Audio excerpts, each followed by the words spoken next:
In Japan's quiet Saitama suburbs, in late 1988, a bright 17-year-old schoolgirl named Junko Furuta waved goodbye to her friends after class. She was cheerful, responsible, and full of plans for the future. But on her way home that evening, her path crossed with a group of teenage boys, a meeting that would lead to one of the darkest crimes in Japan's modern history. Junko was the kind of student teachers admired. She studied hard, avoided trouble, and had even secured a job offer before graduation. Her family was proud, and her friends saw her as a role model. But just one moment of misplaced trust changed everything. When she didn't come home that night, her parents immediately knew something was wrong. They reported her missing, hoping she'd just lost track of time. But the police didn't take it seriously at first. They thought she might have run away. Days passed. Then weeks. And still no trace of Junko. Behind the scenes, the reality was chilling. She had been kidnapped and held captive by 4 teenage boys, all of them around her age. Neighbors noticed nothing suspicious.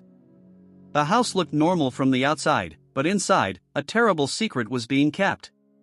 The truth only came out by accident. One of the boys later confessed to a different crime during questioning. As investigators dug deeper, they made a horrifying discovery, and Junko Furuta's name quickly became known across Japan. When news of the crime reached the public, the entire nation was shaken. The details were so disturbing that newspapers struggled with how to report them. Even seasoned detectives described it as one of the most heartbreaking cases they had ever seen. But what truly outraged people was the punishment. Because the attackers were juveniles, their identities were legally hidden and their sentences were far lighter than expected. To many, it felt like justice had failed. Junko's parents attended every court session, sitting through every word, carrying photos of their daughter. They wanted Japan and the world to remember who she was, a kind, hard-working teenager whose dreams were stolen too soon.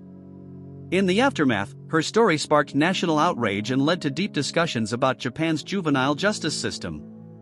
People demanded stronger laws, more protection for victims, and a justice system that truly fit the crime. Today, Junko Furuta's name stands as more than a tragedy. It's a symbol, a reminder of the innocent lives that must be protected, and a lesson in how silence and indifference can allow evil to grow unnoticed. Her story is painful, but remembering it keeps her voice alive and ensures the world never forgets what happened to her. If this story moved you, please take a moment to like, share, and subscribe. This is True Crime Stories TV, and you've been watching True Crimes That Changed the World. Stay safe and never forget Junko Furuta.